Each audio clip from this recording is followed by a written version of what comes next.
I email the agent and I'm like, hey, I got 2 contract offers. You want to represent me? So she calls me up and she's like, that's really good. But here's the deal. And so she said, those two companies are great, like congratulations, good for you. You don't need me for them. She said, if you want to make publishing Mm-hmm. your hobby, sign up with one of them. Like that's wonderful, right? You're not going to make any Okay. money though. But if this is what you want to do, like Mm-hmm. have at it, right? Um, she said you will make more money in indie publishing because those small publishers don't have the reach and they're going to take some of your profit. So if you want to make this, into something and you want to make a profit, Yeah. indie publish.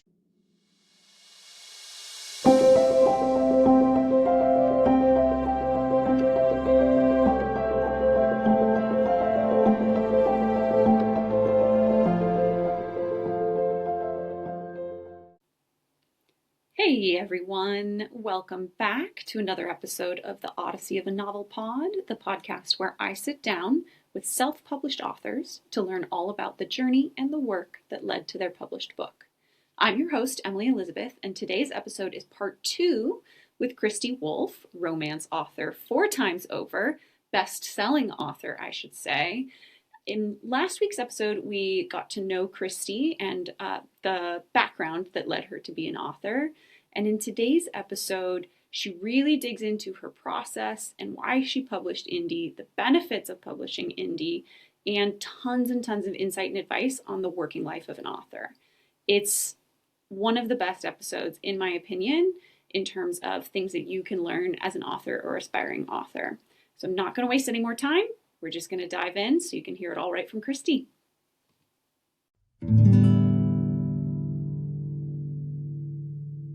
Okay, pivoting back a little bit to your process. So you plugged a little bit that you use a developmental editor. Can you tell me a little bit about the different kind of people that you work with in your process? Oh, sure.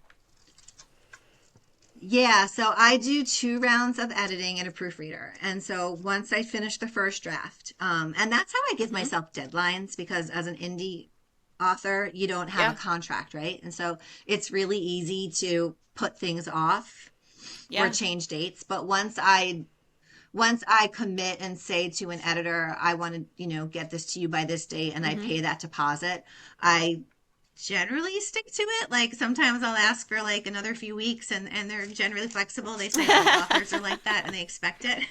Um, um, yeah. And so they look at Okay. big picture.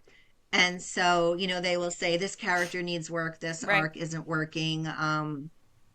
This just doesn't make sense. This conflict Mm-hmm. isn't strong enough. And then you get those back and then I just stare at them for 2 or 3 days and cry and be like, I hate that woman. I just spent $2,000 for her to tell me my book sucks and it needs to be rewritten. And then I calm down and then I'm like, she knows what she's talking about. Yeah. And then I fix it. And make those edits. And then it goes to a copy Okay. line editor. And so I always forget the difference between copy edits and line edits. I have somebody Mm-hmm. do both at the same time. And so they'll scrutinize every paragraph, every sentence, and they'll, say like, this is clunky. You need to reword this. They'll like suggest a different word for something or like this is repetitive, things like that, like they're the ones who are going to catch he has blue eyes in chapter 7 but in chapter 17 Yeah. he has brown Totally. eyes. They'll point out like, like, okay, like the book started on Monday but now it's Friday but like 2 weeks has gone by, Yeah. like where are we? Time differences, things like that. And then you make those, and then I send it to a proofreader, is the last person. My grammar's terrible. Grammar rules to me are like math. And I've used the same proofreader for all 4 books. And she said to me the first time I used her, do you want me to let you know like the rules, like why I'm changing something? And I was like, don't even bother. I don't care. Don't It's care. not going to stick. I'm going to make that same mistake again. Um, just fix it. And then along the way, I have a friend who likes to alpha read, so she gets it when it goes to the developmental editor. Cool. So she doesn't mind that it's sloppy and messy, and she likes to pick it apart and give me her feedback. And then I have another friend, my author bestie, Aria Wyatt. She gets it after I make the developmental edits, and then I have beta readers and ARC readers who get it. The beta readers get it before the proofreader. The ARC readers get Okay. it after the And how do proofreader. you find your beta readers and your ARC readers? Just through my newsletter, through people that I meet, all the events that I go to, if I click with somebody, and like they really seem to like my books or they like me or I like them, I'll be like, hey, like you want to, do you want to ARC read? Do you want a free copy? Leave, before it goes out, I'll send you an electronic copy. You read me, leave me a review if you like it.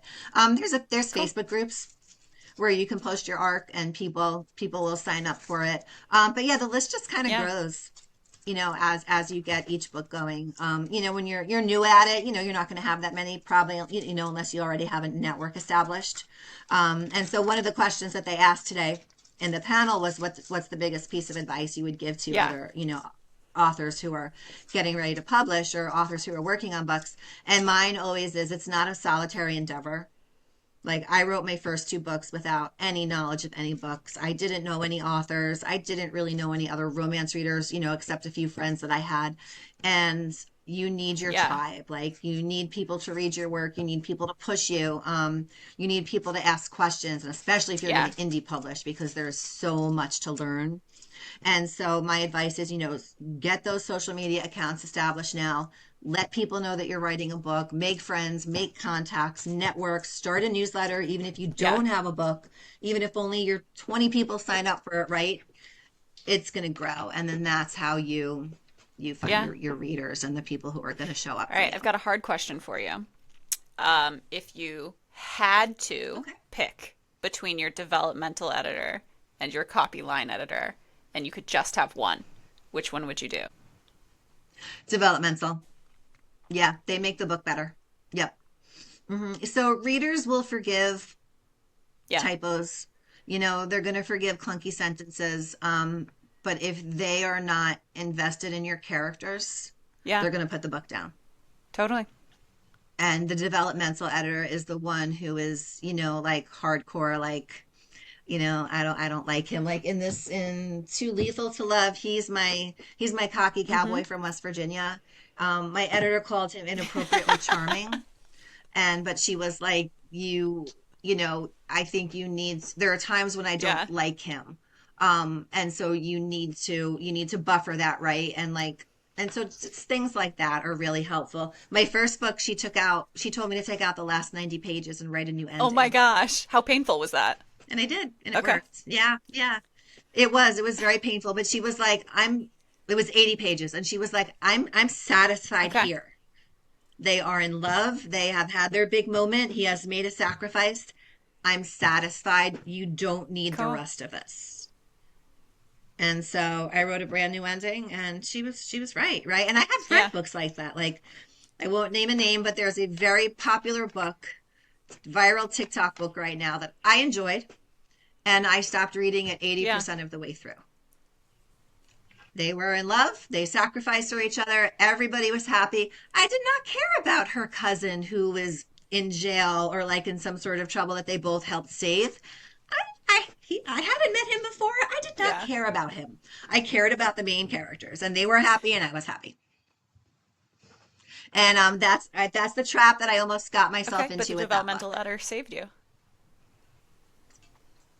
Cool. Yep, exactly. That's why they cost so much. Totally. It makes me think of the TV show Friends. I don't know if you're as intimately familiar with that show as I am from my teenage years. Very There's an intimately episode familiar. where Phoebe, like, when she was growing up, her mom would shut off movies, like classic movies, when the happy ending occurred before, like, the sadness. Like, she talks about, like, Mhm. Old Yeller, for example. And Yes, yes, yep. So, Friends is my favorite show ever. And my mother always says that my life is a Friends yeah, episode because Ross and Rachel had a break. My husband and I had the summer of our break before we got back together and got engaged. Monica and Tom Selleck's character, they broke up because he did not want to have Uh-huh. Yep. children. And that's why my husband and I went on a break because he thought he didn't want to have children. He was wrong. Um, and then Chandler's mother. Do you remember what Chandler's mother's profession She was? wrote romance She novels. was a Yeah. romance writer. She wrote romance. So I'm Chandler's mom. That's so awesome. You are all the characters. Yeah, yeah. I'm a And you were Friends episode. almost Phoebe, or you were kind of Phoebe because she had Kind of Phoebe. I'm sure there's plenty of ways that I yeah. can be Phoebe. Um that is awesome. Yeah. Friends is my all-time favorite TV show as well. Yeah, It's a good good stuff one. there. So I'm curious, because you really sound like, I've spoken to a lot of different indie authors and everybody has different processes. And you've done this enough times, you sound like you really have this process down pat, honestly. You have a system that works for you. Obviously, you're trying the new spreadsheet system, but did you try to go? We talked a little bit about it earlier with the writing contest and the submitting to the publishers, but when you really sat down, you wrote these novels, did you try to go the traditional route? Did you query agents, or were you just like, I'm an indie I author? did. Yes. Okay. Nope, I wanted that traditional contract, and it was for two reasons. One, because when I was a teenager and I decided I was going to write romance novels, there was no Totally. indie Yeah. publishing. I mean, when I was 25, when I sent out my first novels, I printed them out on a dot matrix printer, and I went to the post office and put them in a big envelope and put a stamp on it, and then checked the Yeah. mailbox every day, waiting for those rejections. And so it's a whole new Yeah. different world now, right?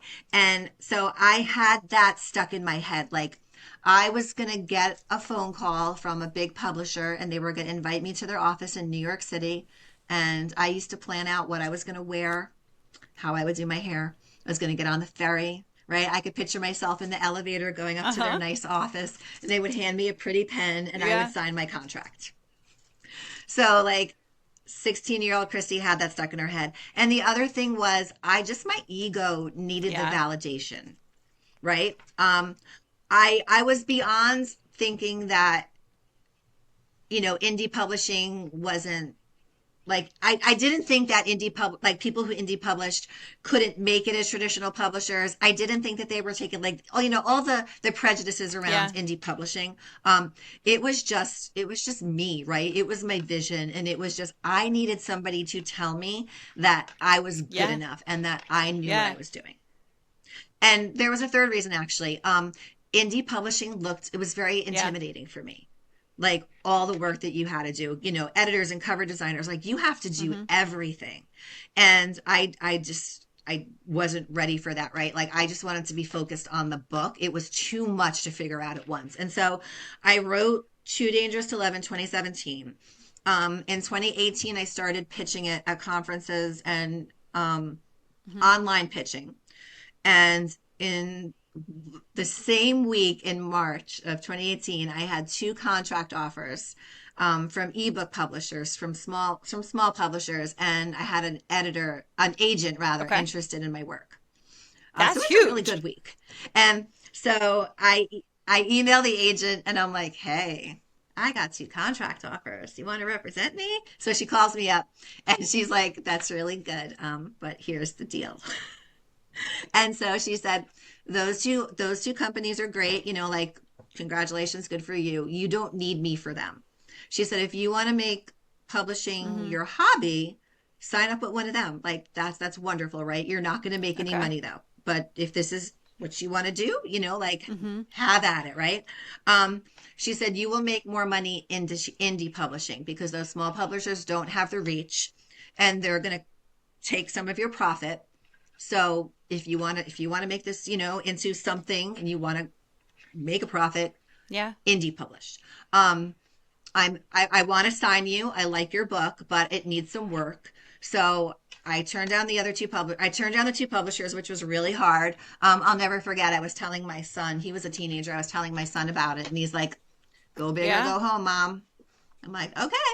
So we revised the book. She pitched it all over the place, and it was bad timing. People were like, "Well, that kind of book is like fizzled out," and like there were a couple times we got past two or three rounds of editors, and the marketing and finance people said no. There were lots of tears. Got it in my head that I was going to write for Harlequin. I wrote two books for Harlequin. Harlequin did not like them. And then I started another book, which I have 70,000 words. I really need to finish that book too. Um, and um, and then COVID Yeah. happened, and then publishing just kind of like came to a halt. And my agent said to me one day in 2020, early 2023, she said, if you get a contract tomorrow, you're not going to have your book in your hands for about a year and a Yeah. half at least. And then that summer, I went to the Romance Writers of America conference in Washington, in DC, someplace or whatever. And the keynote speaker was an indie author who was making six figures a year. Wow.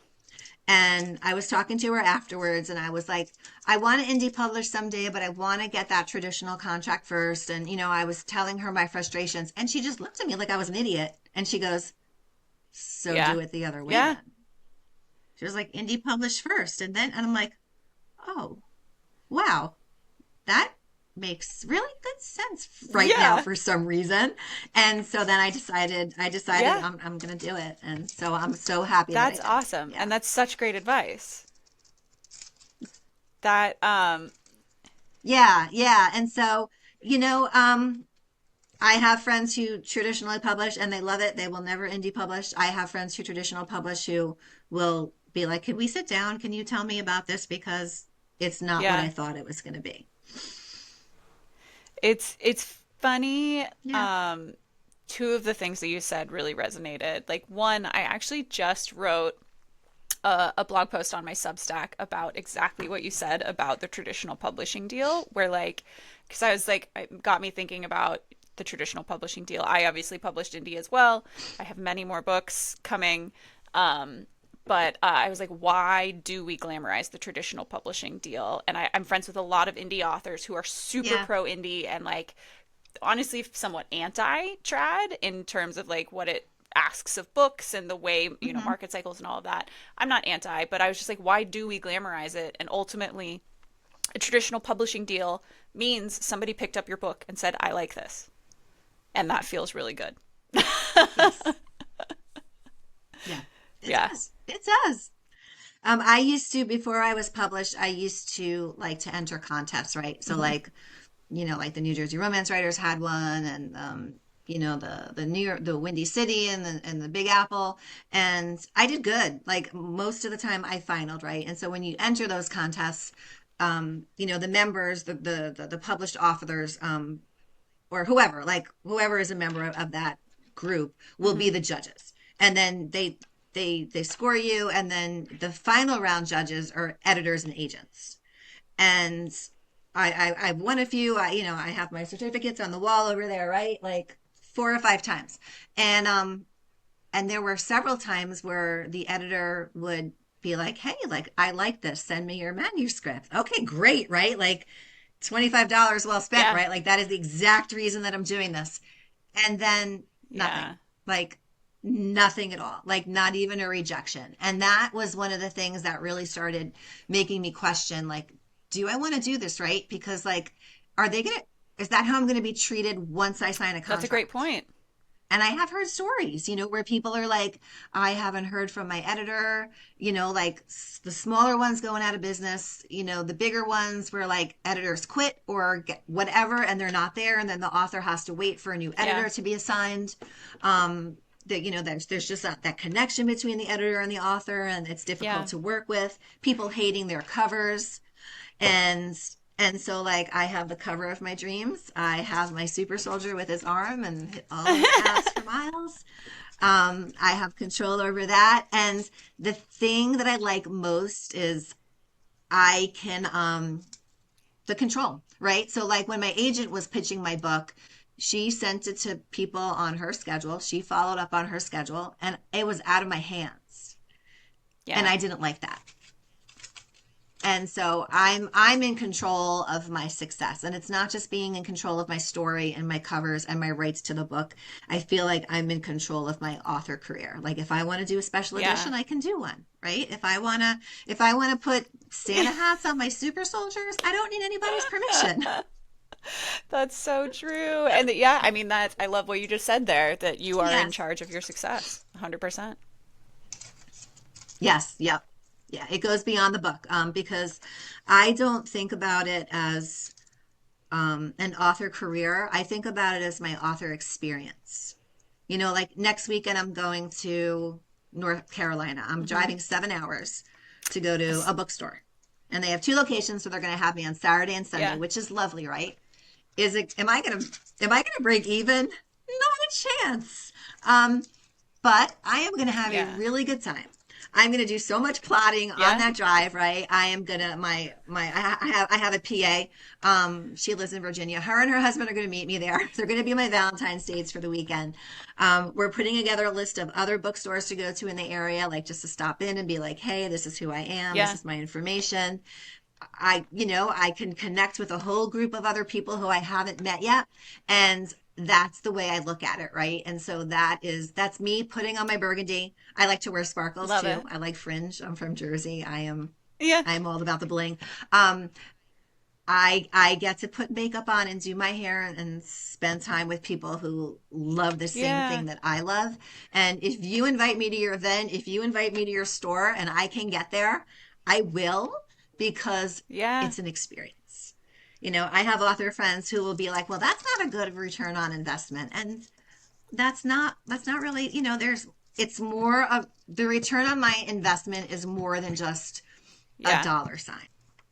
And I have like complete faith that, that that spreadsheet that has my expenses and my sales someday is gonna Yeah, be yeah. favorable. It's funny that you say that because one author that I talked with chose like a very expensive cover designer for her first book, and she was like biting the bullet and being like, "Am I even gonna break even on this investment?" And when she said that, I was like, "Oh my gosh." I had never even thought about like I've bought so many different software that I use, like I have Scrivener and Yes, Atticus yes. to format my books and like paid for cover art, and I was like Hmm. that didn't even occur to me. Like that's happened in the past. Starting day one, then I start looking at sales. Yeah. Oh, it's a rude awakening at the end of the year when I total everything up and I'm like, oh, wow. That's a lot. And because I'm an independent contractor for Hmm. the job that I do, like I said, we're a very small company, right? And so I'm a 1099 employee. And the way our accountant does it is he takes, all of my income from that and all of my income from my books and Cool. lumps it together Yeah. under me and then the expenses for both. And so on paper, I'm doing really good on paper, when you put it together, but when you separate out the writing stuff. But my husband tells me, he's like, save all your receipts, right? Like if you go to Wawa Yeah. and get a tea, save that, like everything. And so when I total it up, like I break even if you just take like, marketing cost. If you just take like book cover and editors and stuff like that, the stuff to produce the book, Yeah. I make a profit. But when you take in all the travel that I do and all the other incidentals that go with it, that's where it really starts to I, add I up. mean, I learned that from my real estate career. Like anything can be a business expense on your taxes. Did we talk about houses at this dinner? Yes, Cool. I'm exactly. buying the dinner because that. Oh yeah, yeah. Whenever I go, and I will tell complete Uh-huh. strangers that I'm an author, and I will ask them if they write romance, right? So like if I go through the Starbucks drive-through and there's a female giving, helping me out, I will Yeah. give her a That's bookmark. genius. And I'll be like, I just talked Totally. about a book. This is Yeah. a book This event. is Starbucks was a book event. And, and you know what's so funny? Like I'm an extrovert. I know not everybody Yeah. can do that, right? But romance is a $2.2 billion market last time I checked. It's probably higher now. And 80% of our Yeah. demographic is women. So if there's a group of women, there's a really good chance that you have a few Yeah. romance readers there. And I've learned that readers think authors are Yeah. pretty cool. Totally. So chances are, when I tell someone that I'm a romance author, they're not going to roll their eyes and like think I'm weird or like make fun of me or whatever. They're going Yeah. to want to talk to me. I mean, there are people who do that. Don't get me wrong, um, but I have had really good success, right? Or like experiences, just being like, I'm in line at the supermarket, like it's cashier, and the lady behind me, Yeah. like, hey, you like to read? Here Yeah. you go, check out my book. It's funny because I do feel that way where like you'll talk to people and they're just so blown away that you're an author. And like Yeah, even the yes. one that really stuck out to me was my trainer. I had just moved to this barn like 2 weeks or so before I published my book, and the barn like came out in spades. To everybody bought my book. They were like promoting it on social media. My trainer there was telling me the story about her son, and she like showed her son, who's like, I think he's in elementary school, a picture of me, and was like, I know her. And her like elementary school son was like, you know her? Like I was famous. And I was like, it's so Right, cool. yeah. It Yeah. is really cool. At the event today, it was at a library, right? So there were, kids, and they had our tables in the kids section because it's the biggest open area. And so this girl, she was like 10 years old, I guess. And I keep stickers. I have two bowls of Uh-huh. stickers on my table that I just get from Amazon, right? They're like $5 for like Yeah. a pack of 100, and they're all book related. And I separate them into adults only and of all ages. So she passes my table with her mom, and I'm like, "Hey, sweetie, do you want a sticker?" And she told me that she's written two books. She's 10 years old, right? So I talked to this kid for like a half hour. Like she was the sweetest little thing. Um, and she thought I Yeah. was really cool, right? And but like yeah, it's really really fun. And I love to meet people who want to write a book or who Yeah. are working on Yeah, me books. too. And like just share what I know, and just like this is how long it took me, and like like I didn't seriously start writing until I was 47 years old. And so like don't stop, even if it takes you 10 years to Yeah. write your book. Just keep doing it, and when you're ready to publish, send me a note, and I don't know everything, but I will tell you what I know, and if I don't know it, I probably know somebody who Totally. does. Yeah. Hey, folks, I want to take a quick moment to jump in and just say if any of this is resonating with you, you need to go check out the Indie Author School. If you listen to this podcast because you think that you have an idea for a book that someday you want to make into a reality, the Indie Author School can help you do that. We have courses for any level, whether you just have an idea, you don't even have an idea yet, you need help writing, you need help editing. Maybe you have a finished novel, but you don't know how to get it to print. There are courses for all of it. And it's in a writer's budget. That was something that was most important to me because I went to writing school. That is what made my book what it is today. And I never would have been able to afford the courses that I took if I wasn't at a company that paid for them as a part of my betterment as a human being. So I want to be able to provide that for everybody, provide the ability to indie publish for everybody within a budget that writers can afford. So we do have tons more advice from Kristie coming, but if that's something that resonates with you and that's why you're here, hit pause or remember to save this for later, www.theindieauthorschool.com. I'm curious. So obviously we became connected through Vanna. What is, and also I just must say your website is amazing. So Oh, thank you. how much of this do you do? How much of that, like your event planning and all of that, or how much of that does the people you work with do? Okay, so my cover designer did my website for me Cool. 2 years ago. I had somebody do it, and then she was lovely, but she lived in another country, and so it was Mm-hmm. kind of hard to connect with her. And so then when I started working with Laura, my cover designer, I was like, "Hey, can you do this?" And so she did the initial, and then Vanna's been doing some work Cool. on it. And so I was at an event last April in Baltimore. It was called the Million Lives Okay. Book Festival, and it was a Okay. complete disaster.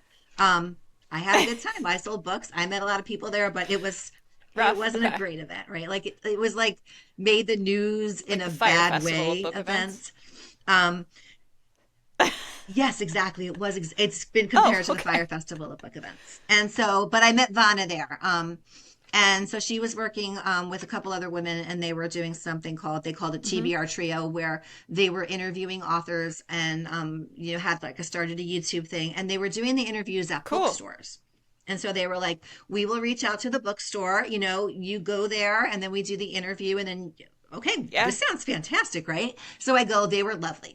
And then Vanna sends me a note a couple months later, and she said, I'm really, really enjoying this, and I want to start to do my own thing, interviewing authors at bookstores and reaching out, and I want to provide it as Hmm. like a service. And I was like, well, I'll volunteer to be your first customer, but this is Uh-huh. what I propose. And so I have like a bucket list where I want to go to an event in every state, and I want to have my book in a Cool. bookstore in every state. And so I had a list of like 50 or 60 bookstores that I'd started that I kept seeing on like Instagram and stuff like that, independent bookstores. And I just didn't have time Hmm. to reach out to them. A lot of them have Yeah. forms, right? And this list was going nowhere. But the work that I had done, I was having good success. So at the time, I had success with about 19, Okay. 20 or so bookstores getting into there. So I was like, can you do this, right? Like, can I hire you to reach out to these bookstores? And while we're at it, Yeah. events as well. So what she does for events is she'll just be like, oh, there's a romance event in Missouri, wherever. Like, here's a bookstore. Here, this sounds really cool. This sounds like it would be applicable to Kristie. I'm going to fill out the Yeah. form on her behalf, and then Yeah. we'll see what happens. And so that's how we got here. And so the way like I explain my reasoning for having a person like Vanna is I have a job. Mm. I have a teenager. I have a house to take care of. I have a husband. And I have really big Yeah. author goals. And I don't have time. I don't have time to start working on everything that I want to do Yeah. for those author goals.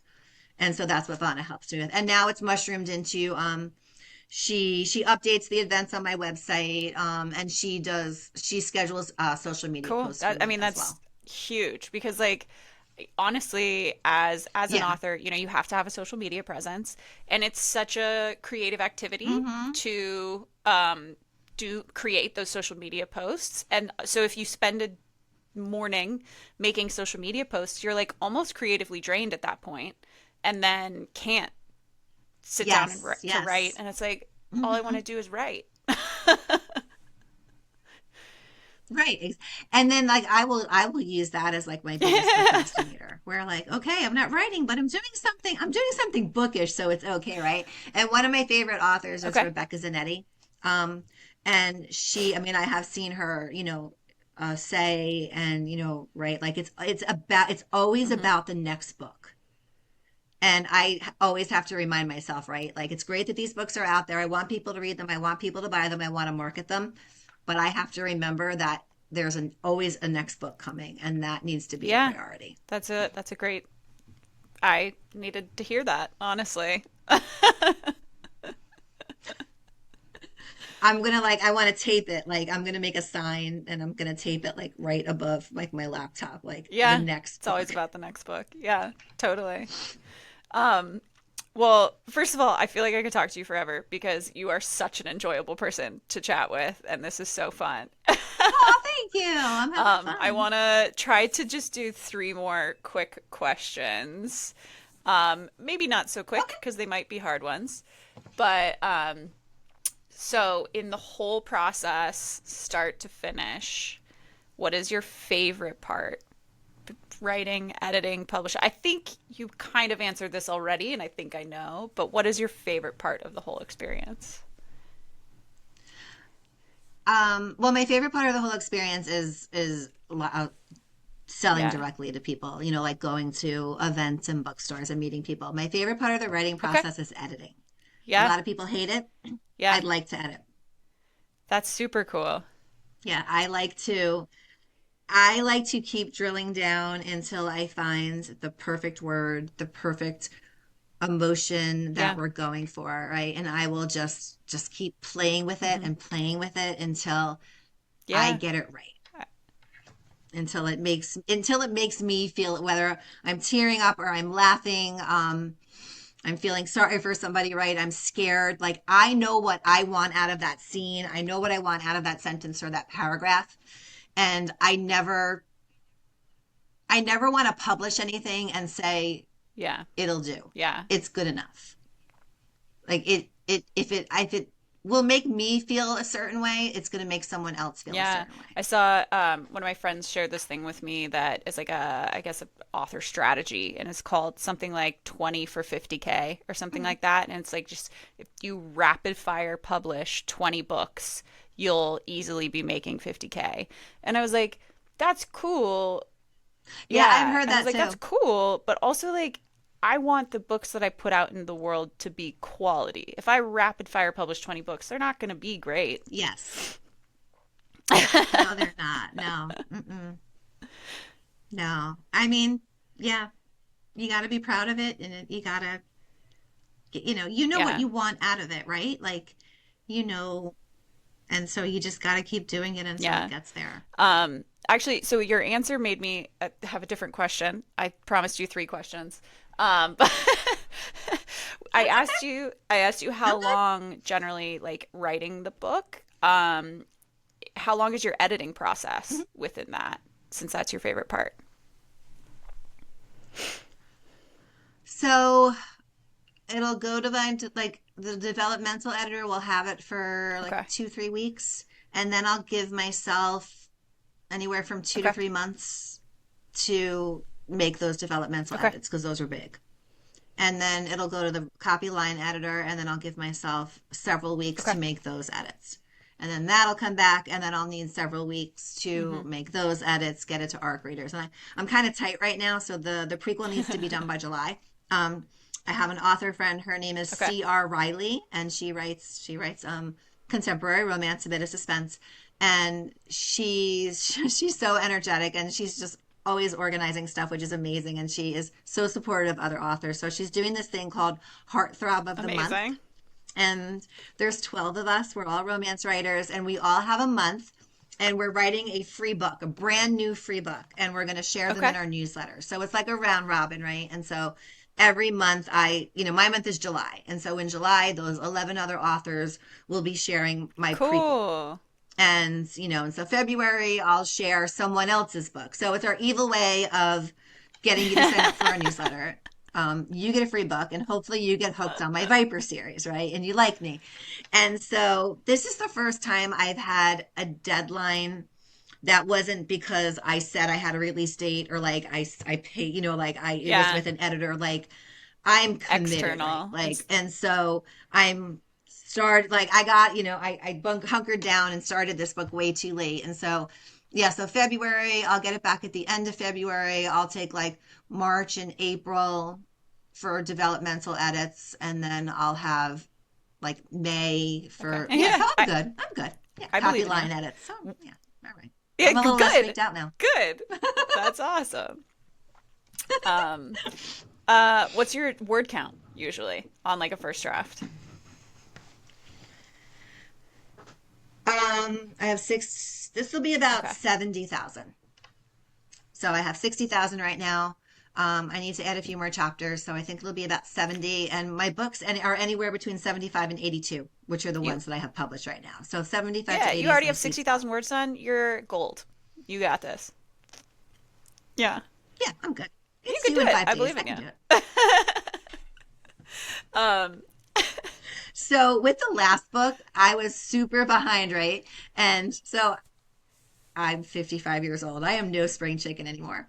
And so to get it to the developmental editor on time, like I was only sleeping like 3 or 4 hours a night. Like I have a futon in my office. I was sleeping in my office. So like if I woke up in the middle of the night, I could write, or like I could fall asleep with my laptop next to me and roll over and write. So I did that. And then I pulled an all-nighter like the night before it was due. And then I got sick. I thought I had a stomach virus.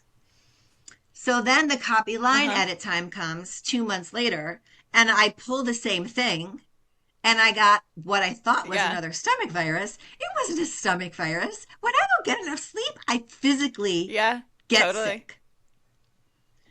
So I'm like, okay, you're not young enough to do. You are not in college. You cannot do that anymore. You Yeah. need to adult, right? You need to Yeah. write Your like an body was like, "Hey adult. lady, I can't handle this." I no no no no no. Um, all right. Well, that may be your answer to this next question. But what we talked about your favorite part. What is the hardest part or your least favorite part of the whole process? The hardest part is Yeah. starting from scratch, Yeah. starting a new book. Yep, just getting just starting. Yeah, I don't know. I lose confidence. I'm like, I have no idea where this is going. I don't have no idea why these two people can't fall in love, which is the hardest thing to figure Yeah. out in a And make romance. it believable. I got advice early on that, right? And the advice I got early on was if it can be solved over a cup of coffee, your conflict is not Yeah. strong enough. So there's got to be a legit reason, like, and it has to tie back into their core wounds and their childhood or their divorce, whatever, right? Whatever Hmm. happened in the past. And so I get really freaked out. And the other hard part is it's the marketing part, right? So it's just really figuring out like what to post and Yeah. what works. And they say like my views are so much better like when I get Yeah. on there and I talk and what silly whatever. But like I work from home, like I spend all day and I don't get dressed till like 2 o'clock in the afternoon sometimes, right? Like, and so it's like I don't want to make a video when my hair, I don't need makeup on and my hair's in a messy bun. Apparently, people like that though. But like, you really kind of do have to psych yourself up, right? And like get on there and be like, "Hey, Yeah. everybody!" And so that's the hard part I too. literally made a And reel then like uh, about yes, that. yeah. And also just like where do I spend my money, right? I Which what literally happened? made a reel about that. It was like why I'm bad at the internet is because 90% of the time Oh, I okay. look like, and then I would like took really terrible pictures of myself and was like, I look like this or I look like this. And people loved that video. Oh, that'll probably do really well. Yeah. People love that stuff. Yeah. That's what I'm told. Um, yeah, and so and then like I'm in a position where I've dabbled with some like Facebook ads and stuff like that, and I'm trying to learn more, and so I'm willing to spend money on that, but I'm so afraid of like, am I going to waste my money? Like, am I doing this right? Like if this is a waste of time. And so I'm trying to figure that out. I had a BookBub ad earlier this month, and so that was a lot of fun. That was really good, and I had What one is in BookBub? November, so that has helped. So BookBub is fantastic. It's a Okay. subscription service, and it's free for readers. So you go to bub.com, and you sign up, and you like choose your genres, right? Like I like romance, I like thrillers, like you just choose Hmm. whatever kind of books you like. And then once a day, several times a week, however often, I think it's once a day, BookBub will send you an email with books that are ebooks, all ebooks that are free, that are 99 cents, that are Cool. $1.99 or 2.99. So they're all deeply discounted. They have an audiobook one, and so readers don't pay for that, but Okay. authors pay to Yeah. get their books in there. And so there's about 15 million subscribers. I checked last week, and it's not cheap. It's very popular. They only accept about 15 to 20% of the authors who Okay. submit their books to get a BookBub deal. And so in November, I submitted for my first one.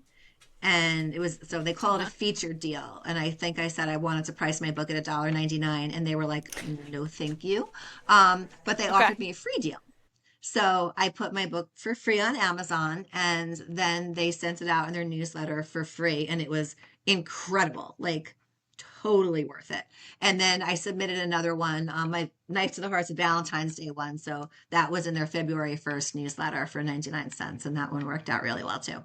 So now I'm kind of like, okay, like there is, like this marketing stuff, like paying for stuff works, and there's so many options to spend your money. Like, Yeah, how do I do this smartly? And so that's really intimidating. totally.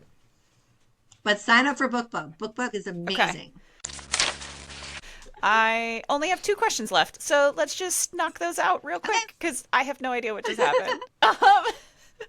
All right, my question that I love to ask to all of my indie authors is, as a very successful indie author with multiple books out there, if you were offered a Oh, thank you. traditional book deal right now, would you take it? Mhm. It would depend on a lot of things. Yeah, It would depend on, yeah, it would depend on what they wanted to do with my book, like the amount of like changes they wanted to make, and it would depend on if it was a series that I currently had out there or if it was a brand new book, right? So I would probably be more apt to do it if it was a brand new book and, give it a shot and see how it went because I'm curious about that whole process, right? yeah, Um, but if somebody came to me and said, I want to, purchase the Viper series, right? And I want to rebrand it and recover it. And I don't know that I would want that totally. because those are my babies, right? And I don't know that I would want that messed with. Totally. Yeah. I've seen like a And surprising amount of authors that are both, that have indie books and have traditionally published books. yeah, and they, part of what I would look for is some marketing support Yeah. because if they're not going to help me market it, then what's the difference, right? Yeah. Like they're going to give me an editor that I'm not going to be able to pick. Yep. They're going to give me a cover designer that I'm not going to be able to pick. Like, Yep. I'm going to be on their timeline, right? But if they are going to, like, so like, let's say that, they're like, we love this, right? Like I've toyed with like writing my dark romance and like seeing if I could, maybe see what happens with it, right? But I don't even know. And, so if someone said, yes, we really believe in this book and we are going to put marketing money behind it, right? And we are going to promote. Sure, right? Like, let's get that in the contract. Let's give that a try. But otherwise, I don't see the point of it if I figured out how to do it, right? I got past the hard part. Yeah. You have an Excel spreadsheet now. I have an Excel spreadsheet. Yes. Yes. Exactly. Awesome. Well, for everybody listening, where can people find you and what's the best place to buy your books? So my books are on my website, Kristie Wolf, just like my name, KristieWolf.com. I'm on Amazon and I'm on Kindle and Kindle Unlimited. And I always tell people, I mean, I've talked about how I like my bookmarks and my stickers and my postcards. If you want to give one of my books a try, and you would like a signed copy and all the fun stuff that goes with it, just send me a note on, go to my website. There's a contact form. DM me on Instagram, Facebook, or TikTok. Um, I'll send you my Venmo code, and then I'll send you the book in the mail. And That's so, and I awesome. always say, like when I meet people at events, right, and they buy the first book, and I always tell them, if you really like this book, and you will, just send me a note, and I will send it to you, and I will cover shipping. If you're local, I will bring it to your house. And I've done that. And so, yeah, so send me a note on one of my socials. If you go to my website, you have to cover shipping because it just calculates it. And I don't know that Totally. I know how to change that. Yep. Um, Yeah, same. that's a Vana thing. Yep, same. And so, yeah, so send me a note. Let me know that that you saw this podcast, you heard about me here, and I will get a book in the mail to you and take care of the shipping. That's awesome. You genuinely seem like an author who loves being an author just because you love it. I do. Thank you. Yeah. It's the first time I've ever used a headset, so sorry if I'm being all awkward with it. It worked great. Yours worked way better than Yeah. mine, obviously, when the internet went That down. is why I married a tech person because all I had to be was like, Gary, do you have a headset downstairs with a microphone? And he was like, which one? Which one do you want? I'm like, I don't know, just leave me one. Odyssey of a Novel podcast is a Writer on the Water Press production. All editing, writing, and producing are done by Emily Elizabeth Baker. Join us next week for our interview with Heather McMahon.